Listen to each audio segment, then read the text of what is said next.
morning Cassian Wolf decided to throw his wife's portfolio off the penthouse balcony, 14 floors above the Houston street. He did it slowly, deliberately, one folder at a time. Signe Wolf, 36 years old, stood in the doorway of their master bedroom and watched the papers catch the November wind. Spreadsheets, contracts, quarterly projections, they spiraled and separated in the cold air before disappearing below the railing. She didn't scream. She didn't move. She pressed her fingernails into her palm and counted to 8, the way her grandmother had taught her when she was 7 years old and the world felt too loud. "That," Cassian said, dusting his hands together, "is what I think of your little hobby." His mother, Eugenia Wolf, 61 years old, stood behind him with her arms crossed and her chin lifted. She had flown in from Savannah that morning without warning, a carry-on bag and an agenda. Cassian's younger brother, Hewitt, leaned against the glass railing with his phone out, not quite recording, but close enough that it didn't matter. "She's been embarrassing this family for 3 years, Eugenia said. She wasn't speaking to Signe. She never spoke to Signe directly. 3 years, Cassian, and you've let it go on." Cassian looked at his wife. He had the expression of a man who had already made a decision and was now simply waiting for the paperwork to catch up. "Pack what you need," he said. "The rest can wait." Signe looked at the empty space where her portfolio had been sitting an hour ago. She had been reviewing capital allocation reports before breakfast. The folder had a blue tab on the side. She remembered buying those tabs at an office supply store in Austin 8 years ago, before anyone knew her name. She went to the closet and packed a single bag without saying a word. The Wolf family had built their reputation on concrete and steel. Meridian Group, residential development, commercial real estate, luxury properties across the Gulf Coast had been Cassian's father's company before it became Cassian's. Aldous Wolf had founded it in 1987 with 2 partners and a loan that almost broke them.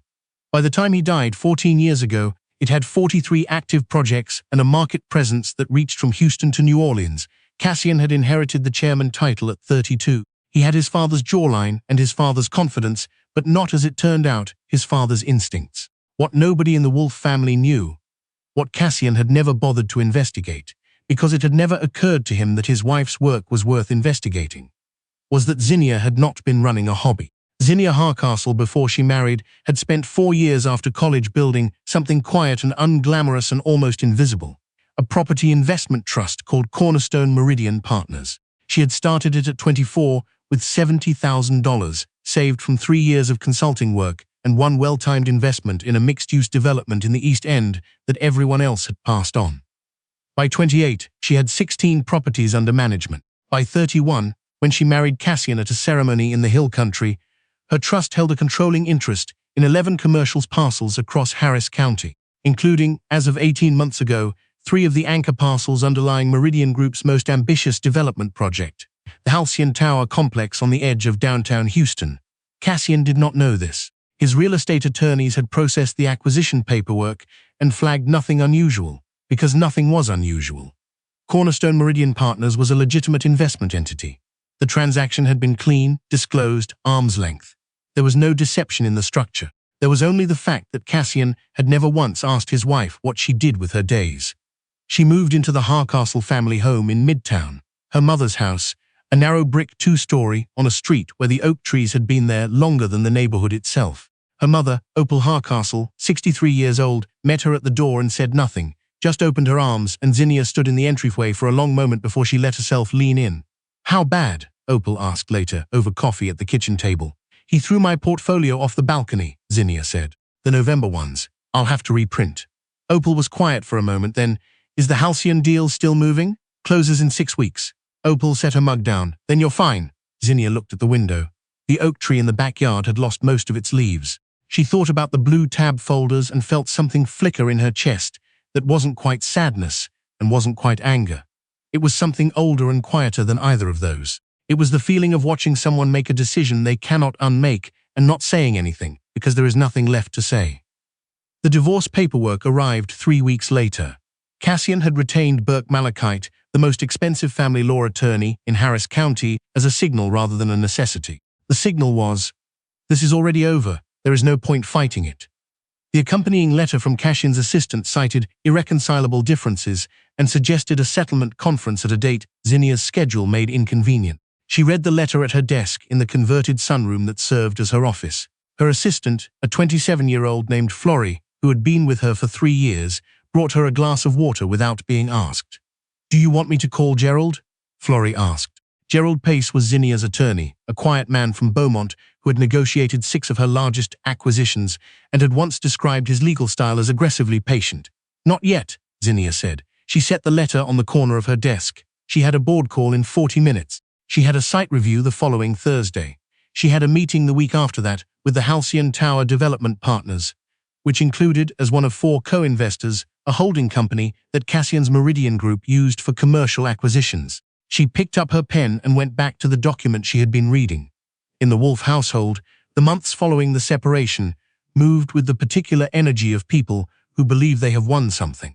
Eugenia flew back to Savannah and then returned again 2 weeks later, this time with opinions about Cassian's apartment and the woman he had apparently been seeing since August, a woman named Bettina, who worked in interiors and had strong views about accent walls. Hewitt made a comment at a family dinner that Zinnia later heard about secondhand. Best thing that could have happened, honestly. She was always a little too quiet, like she was keeping score. Cassian signed the divorce papers on a Tuesday afternoon at Burke Malachite's office on the 42nd floor of a glass tower in Galleria. Bettina waited for him downstairs in the lobby. He had told her he would be done by 2. He was done by 1:50. He texted her from the elevator, "Done. Let's eat." The Hian Tower deal closed on a Wednesday in January, 3 weeks after the divorce was finalized. It was by any measure a significant transaction. $412 million across 3 parcels, mixed-use zoning, retail anchor on the ground floor, 62 luxury residential units above, a rooftop event space that the architect had described as a conversation between the sky and the city. The project had been Meridian Group's centerpiece for 2 years. Cassian had presented it at an industry conference in Dallas the previous spring. A journalist from a Houston business magazine had called it the deal that defines the next decade of downtown development. The closing happened at a title company on the 17th floor of a Greenway Plaza building. 7 parties at the table, attorneys on 3 sides, a notary at the end.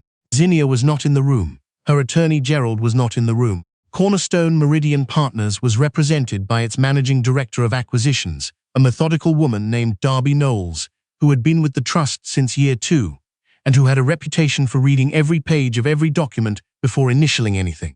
The Meridian Group team, including Cassian's Chief Development Officer, Prescott Oldham, completed the closing in 2 hours and 40 minutes. They shook hands. They took photographs for the announcement. Prescott texted Cassian from the parking garage, "Done. Clean close. Congratulations." Cassian forwarded the text to Bettina with a champagne glass emoji. The call came to Prescott's cell phone 11 days later, at 7:14 in the morning. It was from the managing partner of a law firm. Prescott didn't immediately recognize. The managing partner spoke carefully and without visible emotion, which was, Prescott would later reflect, the most frightening thing about the conversation. The summary was this: Cornerstone Meridian Partners held a controlling interest in the 3 parcels underlying the Hian Tower complex. That interest had been held prior to the acquisition, and it had not been extinguished by the closing, because the closing documents, as structured, had transferred the development rights, but had not addressed a particular set of ground lease provisions that Cornerstone's team had been careful to preserve. The provisions were not obscure. They were in the original parcel records. They had been available to Meridian Group's attorneys throughout the due diligence period. Nobody had looked. The practical consequence was that Meridian Group could build Hian Tower. They could sell the units. They could collect rent from the retail tenants. But Cornerstone Meridian Partners held an instrument that gave them right of first refusal on any sale of the development entity at a valuation methodology specified in the ground lease for the next 22 years. The instrument had been properly recorded. It predated the acquisition. It was not in dispute. "Who is the principal of Cornerstone Meridian Partners?" Prescott asked. The managing partner told him. Prescott sat in his car in his driveway for 9 minutes before he went inside. The call between Prescott and Cassian lasted 47 minutes and covered approximately the same ground 3 times. Cassian's voice went through several phases: disbelief, then the particular anger of someone who has been told something they find structurally impossible, then something quieter and more complicated that Prescott recognized as the early stages of understanding. "She wouldn't," Cassian said, at least twice. "It's recorded," Prescott said. "It's been recorded since before you were married." "She never said anything." "No," Prescott said. "He didn't add anything to that." Cassian called his attorney Burke Malachite next. Burke's assessment, delivered with the measured tone of a man billing $460 per hour, was that the instrument appeared valid. The recording appeared proper, and the due diligence failure appeared to lie with Meridian Group's own real estate counsel. He recommended an independent review before any further steps. "Can we fight it?" Cassian asked. "You can fight anything," Burke said. "But I'd want to look at what winning looks like before I told you to." Signe was at her desk when her phone rang with Cassian's number. She looked at it for 2 rings before she picked up. "I need to talk to you," he said. "You could have done that," she said. "At any point in the last 3 years." There was a long pause on his end. She could hear him breathing. "The ground lease," he said. "The Halcyon parcels?" "Yes, you knew." "I knew what I owned, Cassian. I've always known what I owned." Another pause. When he spoke again, his voice had lost some of its structure. "What do you want?" Signe looked at the oak tree through the sunroom window. 3 new leaves had come in on the branch closest to the glass, pale green and very small. January in Houston was unpredictable that way. "I don't want anything from you," she said. "Cornerstone has a position. We'll exercise it if and when the economics make sense. That's a business decision, not a personal one." Signe, Cassian. Her voice was even, not cold. There was a difference, and she was deliberate about it. "You signed papers without reading them for 2 years before you signed the divorce. That pattern has consequences. I didn't create them. I just didn't stop them." She let him hear that. Then she said, "Good luck with the tower. It's a good project. I hope it does well for both of us." She ended the call. The Meridian Group board convened an emergency session the following week. Cassian presented the situation himself, which was either courageous or necessary, depending on whom you asked. The board included 6 independent directors, 3 of whom had been appointed during Aldous Wolf's tenure, and 2 of whom had advanced degrees in real estate finance. They listened to the full presentation before any of them said anything. The first question came from the board's longest-serving independent director, a woman named Gretchen Haas, who had spent 30 years in institutional real estate and who had a habit of asking the question everyone else was thinking. "How did our due diligence team miss a recorded ground lease instrument on 3 anchor parcels?" she asked. Prescott Oldham answered. He answered carefully and completely. The answer was not flattering. Gretchen Haas wrote something on her notepad. Then she asked the second question, and the principal of Cornerstone Meridian Partners was the chairman's wife during the due diligence period. "His wife at the time?" "Yes," Prescott said. "And no one on the legal or acquisitions team flagged a potential conflict of interest?" "There was no conflict of interest in the technical sense," Prescott said. "The transaction was arm's length. The parties were—" "I understand what arm's length means," Gretchen Haas said. She wrote something else. "Thank you, Prescott." The board meeting lasted 3 hours and 40 minutes. At the end of it, the board voted to commission an independent review of Meridian Group's due diligence procedures, to retain outside counsel to assess the company's position on the Halcyon ground lease, and to establish a governance committee to review executive oversight of major acquisitions. They also voted, 6-1, to ask Cassian to step back from day-to-day operational decisions pending the outcome of the review. Cassian voted no. The other 6 voted yes. Eugenia Wolf called Zinnia's cell phone the next morning at 9:45. Signe was in a meeting and let it go to voicemail.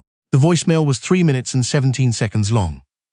It began with a version of Zinnia's name that suggested the speaker had been practicing the tone all morning. It moved through several arguments that family loyalty should supersede business positioning, that Zinnia's actions had harmed people who had never wronged her personally, that Cassian was the father of the Wolf legacy and deserved more consideration. It ended with something that tried to be a plea and came out closer to a demand. Signe listened to the voicemail once while standing in the hallway outside the conference room. She did not call back. She did send flowers to Gretchen Haas, whose birthday Signe happened to know was that Thursday. They had met twice at an industry reception 2 years earlier and had gotten along well. The card said, "Happy birthday. Thank you for always asking the right question." Hewitt Wolf showed up at Opal Hardcastle's front door on a Saturday morning with no warning, wearing the expression of someone running an errand they hadn't wanted to take on. Opal answered the door, looked at him for a long moment, and then stepped aside without saying anything. Hewitt sat in the living room. Signe came downstairs and sat across from him. "Cassian doesn't know I'm here," he said. "Okay," she said. "I wanted to." He stopped. He turned his hat in his hands twice. "I said something. After you left that comment at dinner, someone told you." "Yes, I shouldn't have said it." Signe looked at him. Hewitt was 29 years old and had been shaped entirely by his family's certainty about their own importance. She had always thought he wasn't a bad person, just an unexamined one. "I know," she said. "Is there anything?"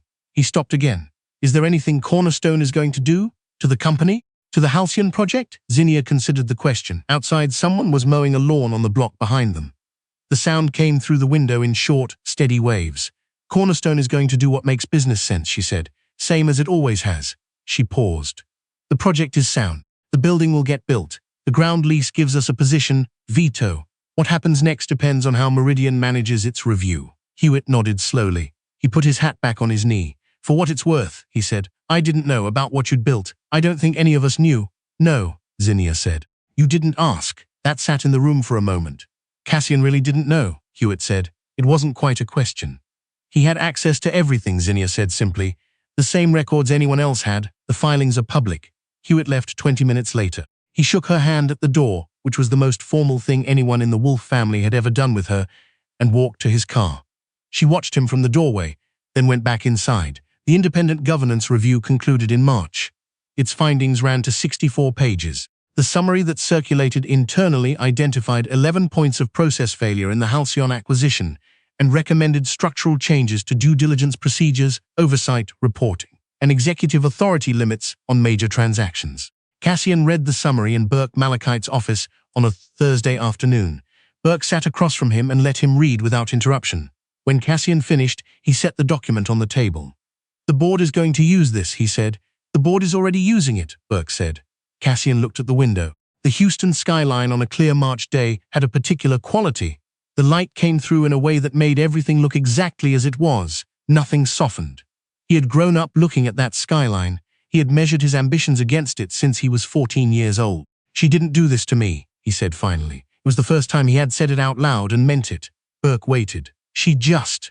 Cassian stopped. He seemed to be finding the shape of something. She just kept building, while I was standing still.